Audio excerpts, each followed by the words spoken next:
Hi, and welcome back. Today we're going to be reading from Peak again, starting with chapter 4. If you remember when we left off last time, Peak, the main character, had just been arrested for illegally climbing a skyscraper, and he was in the juvenile detention center awaiting his arraignment. So, chapter 4 will pick up exactly where we left off last time. Chapter 4, Circling the Drain. I could tie a backman, bowline, butterfly, figure 8, double fisherman, and half a dozen other knots with one hand in the dark, but I couldn't get the tie knotted properly around my neck. The few times I'd worn one, Rolf had done the honors. The guard assigned to escort me to the courtroom finally came to my rescue. Between us, we figured it out, then he led me into the courtroom. Sitting at a table to the left of the bench were the prosecuting attorneys, a man and a woman, shuffling papers, barely looking up at the person whose life they were about to ruin. At the table to the right were my attorneys, another man and a woman. They too were shuffling papers, but they stopped when the guard passed me off to them, smiling, shaking my hand, introducing themselves. I didn't quite catch their names. I was too busy staring at the 5 people standing behind them. Rolf, looking dapper and professional with a perfectly knotted tie. Next to him were Patricia and Paula. They were a little teary-eyed, but excited to see me, wearing their favorite dresses. Matching, of course. They waved and tried to stifle giggles when I mouthed PP at them. Don't get me wrong, I wasn't in a joking mood at that moment, but I felt the twins could use a boost. They had been through enough the past few days. Next to the twins was my mom, looking worried but distinctly more relaxed than she had been at JDC the day before. Maybe this was because of the guy sitting next to her, although I doubted it. His name was Joshua Wood, arguably the greatest mountaineer in the world. He was also my father. I hadn't seen him in 7 years, and he looked about as comfortable in his suit as I felt in mine. He had shaved his trademark beard, recently by the looks of it. The skin beneath was pale compared to the upper part of his handsome face, which was windburned and sunburned.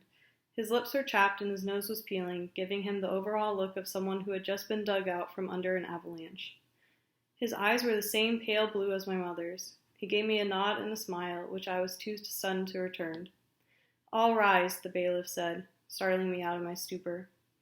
One of the attorneys turned me around and gave me a dazzling smile.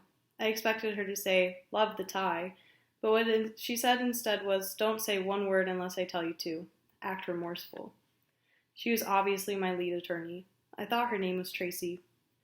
The judge, a tough-looking guy with a white crew cut, took his seat behind the bench and made us stand for a few seconds more before nodding at the bailiff. "Be seated," the bailiff said, with a slight quiver in his voice. My mom was right. The judge was going to eat me up and spit me out. He put on a pair of glasses and went over some notes, then started reading the charges aloud. Criminal trespass, vandalism, reckless endangerment. It went on and on. Finally, reaching the end of the list, he pushed his glasses to the end of his nose and looked over the top of them directly at me. "How do you plead?" Tracy pulled me to my feet and whispered the answer in my ear. I wasn't sure I had heard her right. She whispered it again with the same smile plastered on her face from before. I took a deep breath. "Not guilty," I said. "To all charges?" the judge asked incredulously. "That's right, Your Honor," Tracy answered, her smile unwavering. "You've got to be kidding me. This state has videotape of him climbing the Woolworth building.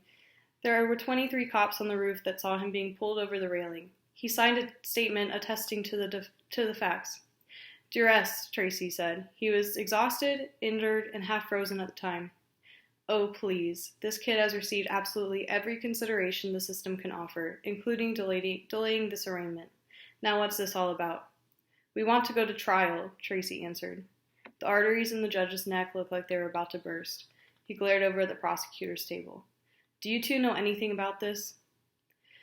The prosecutors shook their heads vigorously. "Perhaps we should retire to your chambers," one of them suggested. "Yes," Tracy agreed cheerfully.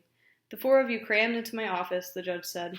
"Forget it. There's no one here but—" He noticed Patricia and Paula sitting between my mom and Rolf. "Oh," he said, then looked over at the guard who had brought me down in the elevator. "Do you think you can take these young ladies out and find them some ice cream?"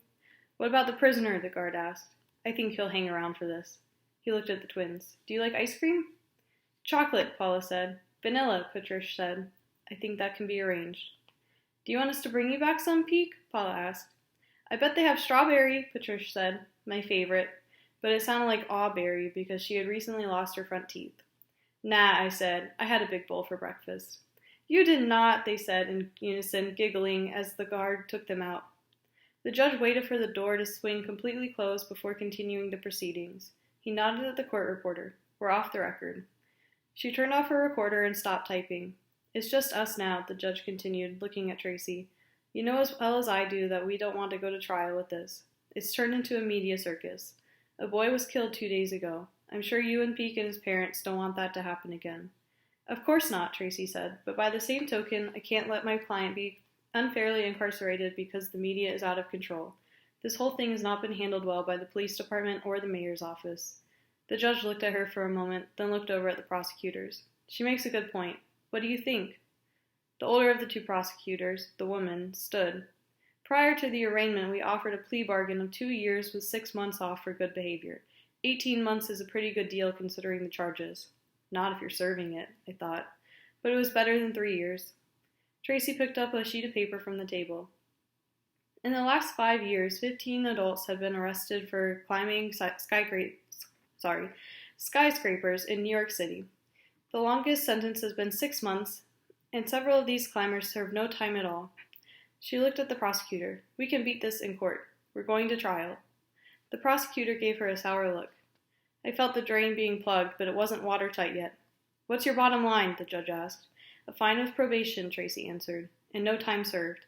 Forget it, the judge said gruffly. What if we could arrange for Peake to leave New York today? Tracy asked. Out of sight, out of mind, out of the newspaper. No interviews. The story dies because the story is gone. Poof! The judge almost smiled. A disappearing act, huh? Explain. Peake's biological father has offered to take custody of him. I whipped around so fast I hurt my neck. My father had gotten to his feet. I take it you're the father? Yes, sir, Joshua Wood. The climber? Yes, sir. The judge glanced at Rolf and Mom, then looked back at Joshua. Mr. Wood, how much time have you spent with your son lately? Not much the past few years, he admitted. Not any for the last 7 years to be exact, I thought. When Terry and Rolf got married, he continued, we decided it would be best for Peake if I kept a low profile. This was the first I'd heard of this. In fact, I wasn't sure my father knew that Rolf and my mother had married until he stepped into the courtroom. Maybe he'd sent a postcard or something. He certainly hadn't been invited to the wedding. Why do you want to do this? The judge asked. Peake is my son. It's time I stepped forward and took some responsibility. I looked at my mother and Rolf. They were both staring straight ahead, expressionless. What do you think? The judge asked. Tracy elbowed me in the side and I turned back around. Me? The judge nodded. That would be great, Your Honor. The judge turned his attention back to The judge turned his attention back to my father. Do you have the wherewithal to support and raise a 14-year-old boy? We've prepared a complete financial statement, Tracy said. She grabbed a sheet of papers from the desk and took it up to the bench. The judge flipped through the pages. As you can see, Mr. Wood is a very successful businessman. On paper, the judge said begrudgingly. He looked at my father again. Where do you live, Mr. Wood? Chiang Mai, my father answered. What state's that in? It's in Thailand. This was followed by a very long silence, and I felt the drain plug loosen. What about Peake schooling? The judge finally asked. There's an international school less than 5 miles from my house, my father had answered. I already enrolled him. He'll begin in August.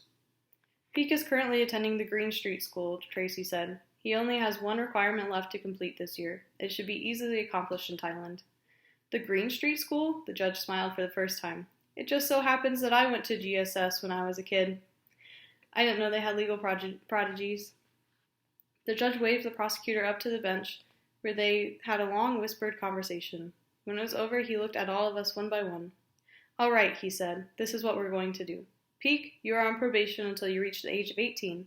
If, during that time, you break a law in the state of New York, thus violating your probation, you will immediately serve out the rest of your time in a juvenile detention facility. Do you understand? Yes. Furthermore, the court fines you $150,000. My shock must have shown because the judge put up his hand for me to calm down. The money will be held in escrow by the state in return if you fulfill the terms of your probation. He looked over at my 3 parents. I assume you can scrape the money together. No problem, Your Honor, my father said. Mom and Rolf concurred. If I'm going to cut Peake loose, we have to make this look good, the judge continued. I'm putting a gag order on all of you. You are not to discuss any aspect of this case with the media or anyone else, especially the refundable fine. We want to discourage people from copying Peake's idiotic stunt. In other words, we want this to go away." He looked at Tracy and me. "Poof," he said. Chapter 5. The Twins. The judge told us there was a swarm of reporters waiting in front of JDC and we would have to leave the back way. My father was the first to go. He said he had some errands to run and he would meet me at the airport. It occurred to me that I should thank him, but by then he was halfway down the hallway, tearing the tie off his neck like it was anaconda. I guessed I would have plenty of time to thank him later, since we were going to be spending the next 3 years together. Mom gave me my passport and a small backpack stuffed with clothes. Rolf had gone off to find the twins. "Are you coming to the airport?" I asked, still feeling a little numb. "Of course," she said, "but we may not have time to wait for your flight to leave. Rolf has a trial." I flipped through the pages of the passport. "So, you knew I was leaving?" "Not really," she answered. "Josh got in late yesterday and we spent the whole night trying to put this together." "Are you okay with this?" "I don't know," she said. "It would have been nice to plan it out a bit more, but Josh has to get back. It's probably just as well. I think the thing that tipped it for the judge was the fact that you'd be gone today." "Poof," I said. She smiled. "And we can get you back as fast as you disappeared." She pulled out a credit card and an international calling card from her purse and gave them to me. "If things go sour, or you just want to come home, use these." I slipped the cards into the pocket of one of the moleskins in my backpack. "Once you get there, we'll ship whatever clothes you want." "How long?" I asked. "That's up to you, I guess. If you make it to the end of summer, we'll reevaluate. But if you want to come back sooner, all you have to do is call. The judge didn't put any restrictions on when you could come back." "What about Dad?" I asked. "I know exactly what you mean," she said. "Josh seems to have mellowed a bit since the last time we saw him. He traveled a long way to help. I can't tell you how shocked I was when he stepped into Tracy's office. At that point, we were absolutely desperate. The best Tracy thought she could do was get a reduced sentence. Josh listened to the situation, then proceeded to outline exactly what happened today in the courtroom. When you're at the end of your rope, there's no one better than Joshua Wood. Unfortunately, he doesn't pay much attention until you're dangling." She laughed. "Rolf and Tracy said he should have become an attorney instead of a mountain climber." "I'd better go talk to the twins," I said. As soon as Rolf and Mom left us alone, Patricia and Paula burst into tears. "Who's going to walk us to school? Who's going to walk us home? Who's going to play with us at the park? What about our birthday? Why did you have to climb that stupid building anyway?" It was easy to become confused around the two P's. They had a mysterious way of looking at things. They also tended to finish each other's sentences as if they shared the same brain. I guess I should explain our relationship. They were born on my 8th birthday, which at first did not go over very well with me. You don't want to spend your 8th birthday in a loft with a babysitter while your mother and nervous stepfather are at the hospital having twins. From then on, your special day is going to be the twins' special day too. It took me a good 2 years, but the twins finally won me over. They were brilliant, hilarious little peas and worshipped the ground I walked on, which really helped. They had a full-time nanny for the first few years, but I started spending so much time with them, Mom and Rolf let her go. Paula and Patricia were probably the best birthday presents I could have ever gotten. And for the first time since I'd gotten busted, I really regretted climbing that stupid skyscraper. What was I going to do without the two P's? "We read that your daddy is not the same as our daddy," Patricia sniffled. I cringed. Another terrible result from the moron climbing the skyscraper. We had never told them that I was their half-brother. Rolf and Mom thought it would just confuse them. They always underestimated the twins. But I hadn't wanted them to learn about it from the newspaper. It hadn't taken the reporters long to figure out Spider Boy was Joshua Wood's son. "We're half-sisters," Patricia said. Paula shook her head and rolled her eyes. "I already explained that to you. 1/2 + 1/2 = 1. That's a whole. Together we are his whole sister." "That's right," Patricia said. "I forgot. I told you they had a mysterious way of looking at things." "We always wondered why your last name was different from our last name," Paula said. "I thought it was because we were twins and you weren't. Some kind of name rule." When Mom and Rolf got married, I kept Mom's maiden name, Marcello. Rolf offered to adopt me legally, but I passed. I liked my last name, and I didn't want to change it. And I didn't like Rolf all that much. There was nothing the matter with him, really. It was just that he wasn't my real father. More on that later. "You're going to Thailand," Patricia said, "where they make these." She pulled on my necktie. "Not quite," I said. "Thailand is a country in Southeast Asia, just south of China." "When will you come back?" Paula asked. "I'm not sure," I said. Will you be here for our birthday? Birthdays, Patricia corrected. Will you? I hope, I said, but it costs a lot of money to fly from Thailand to New York. We have money. $64.35. Paula shook her head. $64.47. Is that enough? Maybe, I said. Look, I'm going to miss you, and I want you to write me a lot of letters. We promise, they said in unison. Mom and Rolf came back into the room. We'd better get going, Rolf said. Rolf pulled up to the departure curb at the airport, and we all got out. Mom started crying, and when the twins saw her crying, they started crying. I gave them a group hug. As I held them, I glanced at Rolf. He was standing off to the side, awkwardly as usual, and I realized that I was going to miss him too. I gently untangled myself from the girls and walked over to him.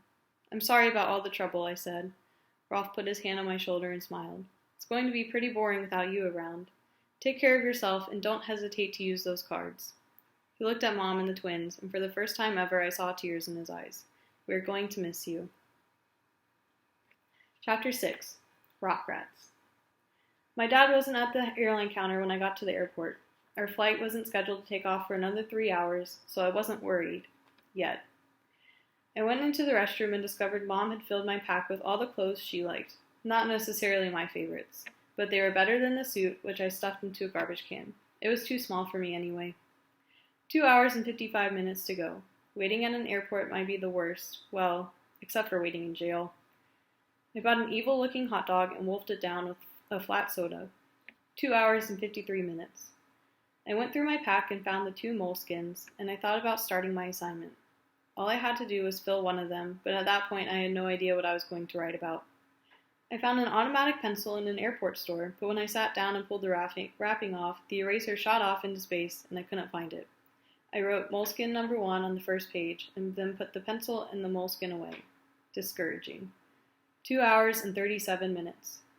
As I sat there watching everyone coming and going, it finally dawned on me that I was free, and this got me thinking about what had led up to this. And I don't mean climbing skyscrapers or getting arrested or the trial. I mean way back before I was born. I was conceived in a 2-man tent under the shadow of El Capitan in Yosemite National Park.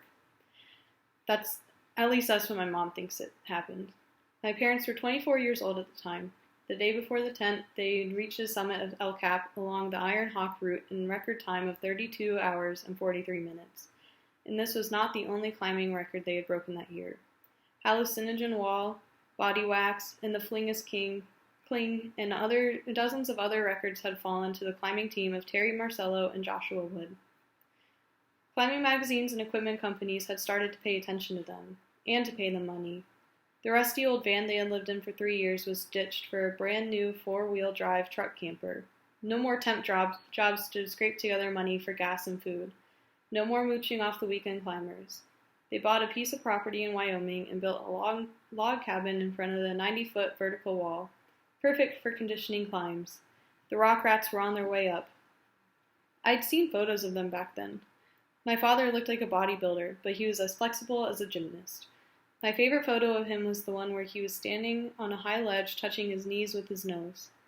My mother was a foot shorter than my father.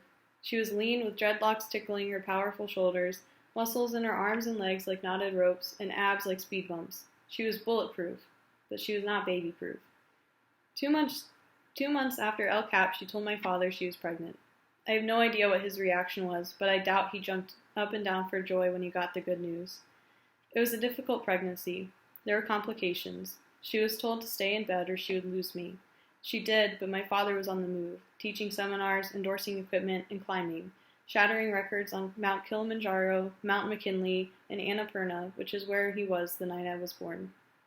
He called her from base camp on a satellite phone after reaching the summit. "What do you want to name him?" Mom asked. "Peak." "Peep?" "No, Peak. P-E-A-K, like Mountain Peak." He didn't lay his eyes on me until I was 3 months old, and that's when my mother had her accident in the backyard. I was there, strapped into a car seat at the base of the wall, and at that age probably staring at the prairie dogs popping up out of their holes, only dimly aware that I had parents at all. They were 30 feet up the wall, free climbing. For rock rats like them, this was like strolling across a level parking lot. Mom reached up and grabbed a handful of rotten rock. It was still clutched in her hand when my dad got down to her, which was probably 5 seconds after she hit the ground. 30 feet, shattered hip, broken back. My dad canceled all his seminars, climbs, everything, staying right at her side through the whole orthopedic jigsaw puzzle. It took nearly a year to put her back together. Wheelchair, crutches, and finally when she was able to hobble around with a cane, Dad left again, showing up a couple times a year for a day or two at a time. It took Mom 2 more years of physical therapy to ditch the cane, but she never climbed again. Dad took me climbing for the first time when I was 5 years old. We tried to keep it a secret, but the fly rods and fishing gear didn't fool Mom for 1 minute. Only 4 more climbs with him over the next 2 years, but in between I made hundreds of solo ascents on the wall in the back of the cabin with Mom manning the belay rope, shouting instructions up to me. Then Rolf showed up on our doorstep, the New York lawyer in shining armor. He and Mom had actually grown up together in Nebraska, neighbors. Rolf had been smitten with her since they were 8 years old. After high school, Mom hit the road to climb rocks. Rolf went to Harvard to study law. He arrived at the cabin at night in the middle of a blizzard. We were sitting in front of the wood stove reading. We didn't have a television back then. There was a knock on the door, actually more like a desperate banging, jolting both of us from our books. Our cabin was 16 miles from the nearest town. People didn't drop by at 10 o'clock at night, except for Dad, who never announced his arrivals and wouldn't think about knocking. Mom opened the front door and there stood Rolf, although she didn't recognize him at first. He wasn't dressed for a Wyoming winter. He had on a light jacket, khaki pants, and tennis shoes. He was trying to control it, but his teeth were chattering. There was a quiver in his voice, which could have been from the cold, but I think it was more from fear. It had been over 10 years since he had seen my mother. "Hi, Terry," he said. "Rolf?" "Yeah, my rental car kind of slid off the road a mile back or so. I would have called, but you're not listed. We use a cell phone out here. It's just easy. Well, never mind that." She pulled him inside and made him a cup of hot chocolate, then gave him some of my dad's clothes, which were too big for him. I went to bed, so I don't know what happened that first night, but he became a regular guest at the cabin for the next several months, flying in for long weekends whenever he could. Rolf made my mom laugh, and I liked him for that, but aside from that, we didn't have much in common. I guess I resented him for horning in on the simple life we had made in the wilderness. He took us to New York, which was interesting, but noisy and confusing compared to the prairie. At the end of our 2-week stay, they sat me down in Rolf's kitchen and told me they were going to get married. "Okay," I said, not really knowing what that meant at the time. I later learned that it meant we were selling the cabin in Wyoming and moving to the loft in New York. It meant that my real dad would no longer be popping in for visits. It meant the Green Street School.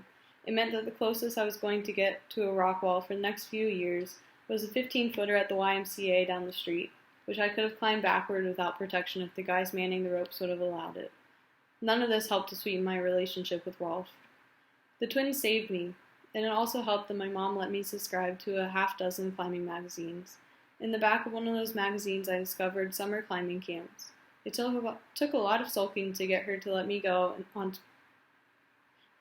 It took a lot of sulking to get her to let me go to one of them.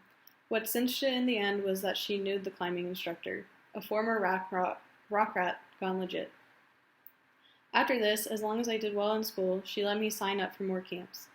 Then the time lag between the climbs became a problem. I started eyeing skyscrapers, telling myself that I would just plan the route up but not climb it. Right.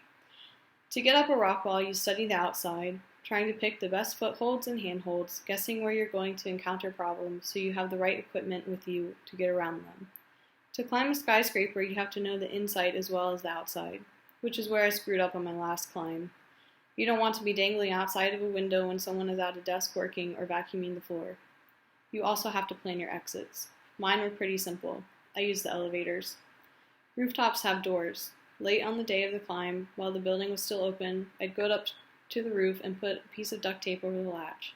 After I climbed up to the top, I'd slip into the stairwell and spend the night. In the morning, when the building started to fill up with workers, I'd walk down a few floors, get on an elevator, punch the lobby button, and walk out as if I had just finished an early dentist or doctor's appointment, getting home before Mom, Rolf, or the twins knew I was gone. I guess my plan didn't quite work out in the Woolworth building. So that's the end of chapter 6. We'll pick up with chapter 7 in the next video.